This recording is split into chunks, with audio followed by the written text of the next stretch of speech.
Hi, June 21st, the longest day. Really?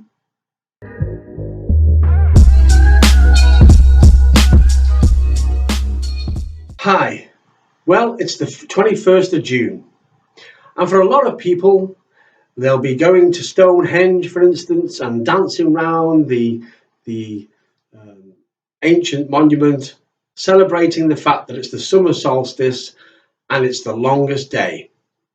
But that really isn't the truth, because, for instance, it depends where you live.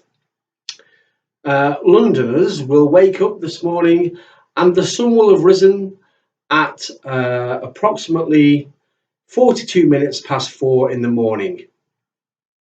But if you live where I do, in the northwest of England, the sun wouldn't have risen until about 4 minutes later.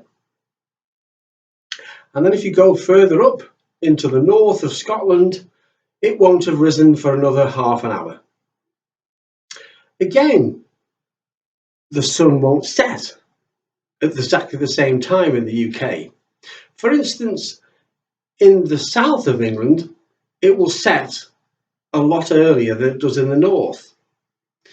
So it's going to set approximately about 9:45 in the evening in the northwest of England, where I am, but it won't set until 10:30 in the northernmost part of Scotland.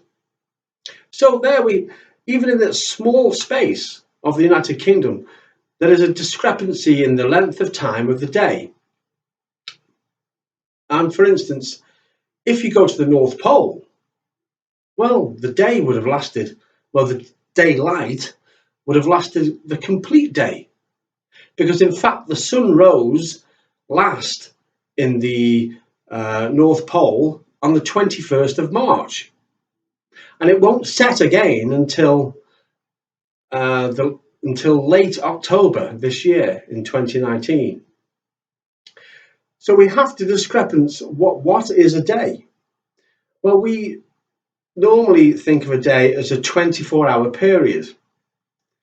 So in that 24 hours, what they really mean is happening on the 21st of June is how much daylight that we will experience. So for instance, in the south of England, they won't experience as much daylight on the longest 24-hour day as they will in Scotland. And in the same light, pardon the pun, they won't experience the same amount of daylight in a 24-hour period as you would if you were in the North Pole. So there we are. The daylight hours is different from a day. The day stays relatively the same, even though it probably averages out either less or more 24-hour period by maybe half a second or a second either way. Because in fact, the Earth wobbles from time to time and it's not exact. And that's one of the reasons why every 4 years you have a leap year. Because in fact, the Earth orbits the Sun 365.25 days. So every 4 years they have to stick another day in, otherwise our seasons would move over a period of a couple of centuries. We'd be basking in the sun in December. So there we are. The longest day, in fact, if you look at the day of being a 24-hour period, year 2019, the longest day actually falls on the 27th of October because the clocks go back 1 hour. So our day on that particular day will be 25 hours. So that will be the longest day for us, not the 21st of June. This is just a video just to explain the idiosyncrasies of what time really means. And it isn't always as it seems.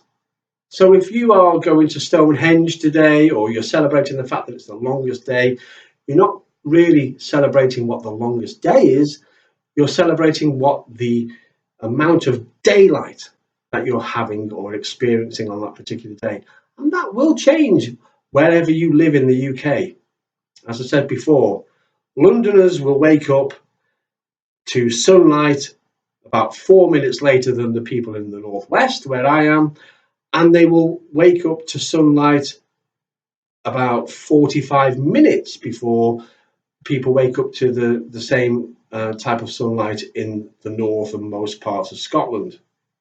But in the same light, the Scottish will have at least 45 minutes, 50 minutes, maybe even an hour, depending where they are, more daylight than the people in the south of England. So there we are. Hope you've enjoyed this video, and if you're interested in more videos like this, then please subscribe and press the little bell to be notified when the next video is coming along. In the meantime, you take care of yourself. Thanks for watching.